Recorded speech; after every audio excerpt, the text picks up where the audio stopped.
बिस्मिल्लाहिर्रहमानिर्रहीम। अस्सलाम वालेकुम। मेरा नाम है जावेद। हाजिर हूँ आज एक नई रेसिपी के साथ। आज की जो रेसिपी है वो है हवानी पुलाव, मटन हवानी पुलाव। तो चलें मैं आपको बताता हूँ मुझे मटन हवानी पुलाव के लिए किन चीज़ों की ज़रूरत है और ये कैसे बनता है। हवानी पुलाव के लिए मुझे जिन चीज़ों की ज़रूरत है, मेरे पास है 1 किलो मटन। मटन को मैंने थोड़े से बड़े बड़े पीस में कटवाया है। इसके अलावा 2 अदद दरमियाने साइज के प्याज प्याज को मैंने चॉप कर लिया है। 2 टेबल स्पून अदरक लहसुन का पेस्ट, हाफ कप घी और 1 कप मुझे चाहिए गाजर। गाजर को मैंने लंबा लंबा काट लिया है। और कुछ रेजन चाहिए, आप चाहे तो ब्लैक रेजन भी यूज कर सकते हैं। और इसके अलावा चाहिए 1.5 टेबल स्पून नमक। और हमारी पुलाव के लिए जो मिसाले चाहिए वो बहुत ही मुख्तसर से होते हैं। तो उसके लिए मुझे चाहिए 1 टेबल स्पून धनिया पाउडर, 1 टेबल स्पून मुझे चाहिए इसके लिए जीरा पाउडर, 1 टीस्पून मुझे चाहिए इसके लिए इलायची पाउडर और 1 टीस्पून ही चाहिए मुझे गरम मसाला पाउडर। बस इतने से मिसाले हैं, क्योंकि हमारी पुलाव में कोई साबित मिसाला नहीं जाता। बहुत ही सिंपल तरीके से बनते हैं और बहुत ही मजे का ये हमारी पुलाव होता है। तो अभी शुरू करते हैं बनाना हमारी पुलाव। एक पतीले के अंदर मैंने घी को गर्म कर लिया है, तो इसमें शामिल करूंगा प्याज। प्याज को मैंने चॉप कर लिया है।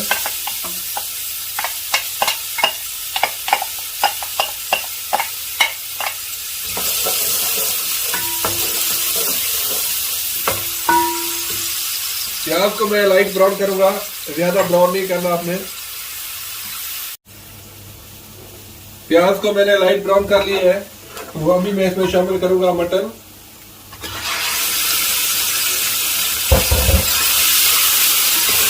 मटन को आपने बहुत अच्छी तरह भून लेना है।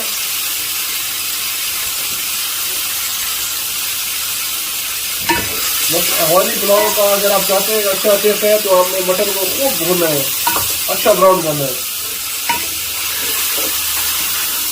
जितना अच्छा भुनेंगे इतना उसमें अच्छा टेस्ट आएगा।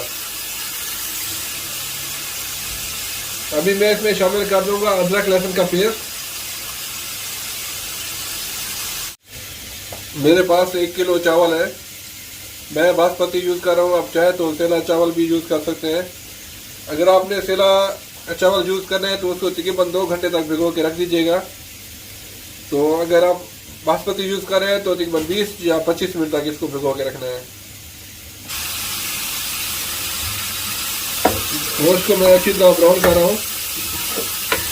आपने इसको तकरीबन 10 से 15 मिनट तक पकाना है। गोश्त को जब बिल्कुल अच्छा लाल हो जाए तो इस स्टेज के ऊपर मैं इसमें शामिल करूंगा 1 टीस्पून नमक।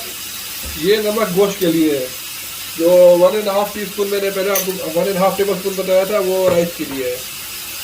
अगर आप 1 किलो चावल यूज कर रहे हैं तो 1.5 टेबल स्पून नमक आई थिंक काफ़ी होता है। आप अपने हिसाब से कम ज़्यादा कर सकते हैं। मैं इसमें थोड़ा सा पानी डाल के हल्का सा इसको तकरीबन मजीद 10 से 15 मिनट तक भूनूंगा, जब तक गोश्त का कलर बिल्कुल लाल सुर्ख हो जाता है। माशाल्लाह गोश्त अच्छा ब्राउन हो गया है। तो अभी मैं इसमें शामिल करूंगा जो मेरे पास तीसरे मिसाले, आधा मिसाला मैं अभी शामिल करूंगा, आधा जब मैं चावल दम लगाने लगूंगा उस टाइम।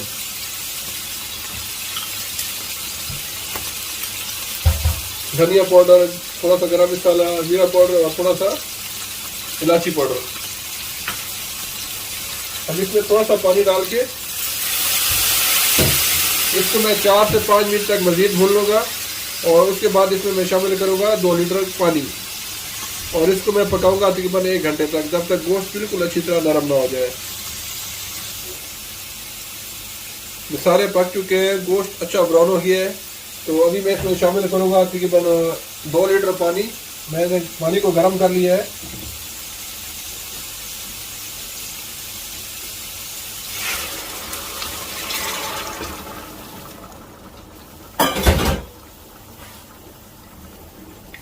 अभी मैं इसको कवर करके तकरीबन 1 घंटे तक पकाऊंगा, जब तक गोश्त बिल्कुल नरम ना हो जाए।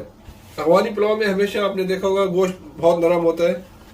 तो मैंने मटन यूज़ किया। आप चाहे तो दुम्बे का गोश्त भी यूज़ कर सकते हैं और बीफ भी यूज़ कर सकते हैं या चिकन से भी बना सकते हैं।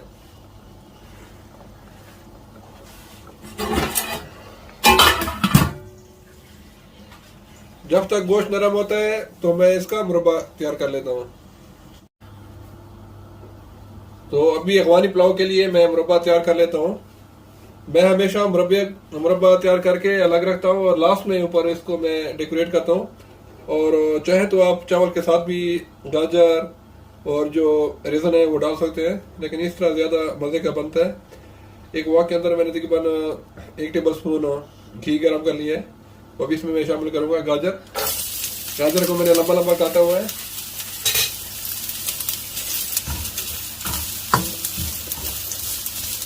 गाजर को मैं थोड़ा सा ब्राउन करूँगा।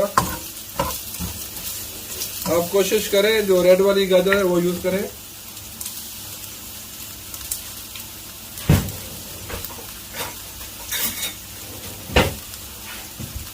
और साथ ही मैं शामिल कर दूंगा 1 टेबल स्पून शुगर, ताकि हमारी गाजरें अच्छी कैरामलाइज हो जाए।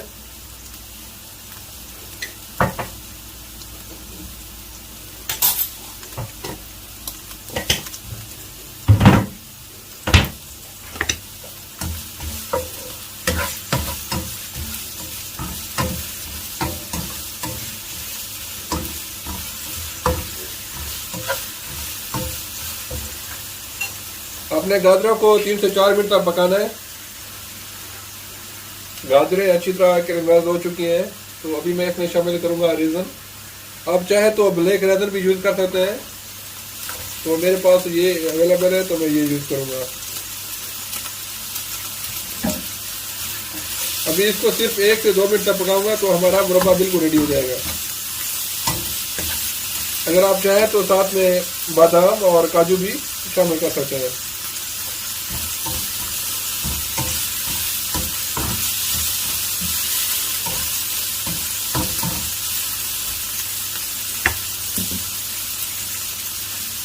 तो अल्हम्दुलिल्लाह मुरब्बा बिल्कुल रेडी हो गया है, तो अभी मैं इसको साइड पे कर देता हूँ।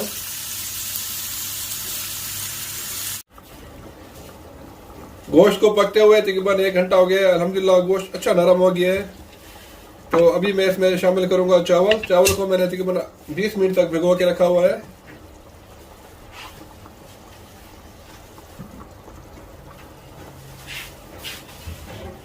अभी मैं चावल को शामिल कर दूंगा।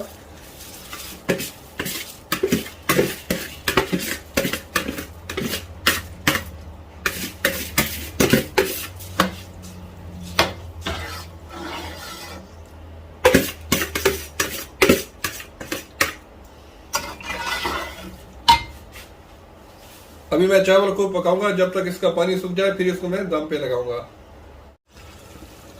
अभी पानी ड्राई हो गया है, तो इस स्टेज के ऊपर मैं शामिल करूंगा थोड़ा सा जो मसाला मैंने बचा के रखा हुआ था। आप इसको लास्ट टाइम डालिएगा तो इससे बड़ी अच्छी खुशबू आती है। आधा इसको मैंने पहले शामिल किया था और नमक भी मैंने शामिल कर दिया था जब इसकी मैं स्टॉक तैयार कर रहा था। तो अभी मैं इसको दम पे रखूंगा तकरीबन अच्छी तरह कवर करके 20 to 25 मिनट तक। चावलों को 25 मिनट हो गया दम लगे हुए, तो अभी इसका मैं दम खोलता हूँ। बिस्मिल्लाहिर्रहमानिर्रहीम।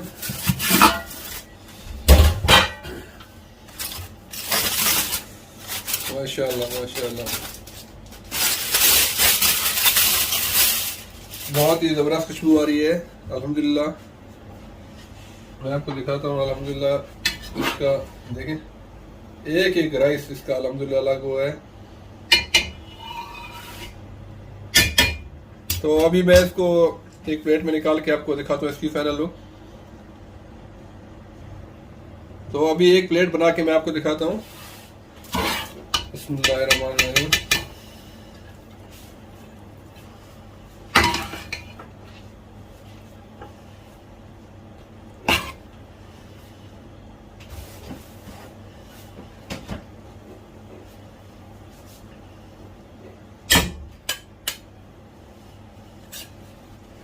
तो अभी इसके ऊपर डालूंगा मैं थोड़ा सा मुरब्बा। मैं हमेशा अफगानी पुलाव इस तरीके से बनाता हूँ। किसी को गाजर का मुरब्बा चाहिए होता है, किसी को नहीं चाहिए होता, तो इस तरीके से आसानी हो जाती है। तो अल्हम्दुलिल्लाह ये हमारी एक प्लेट रेडी हो गई है। अल्हम्दुलिल्लाह बहुत ही मज़े का अखवानी पुलाव रेडी है, मटन अखवानी पुलाव, और साथ में टमाटो का रायता या टमाटो की चटनी।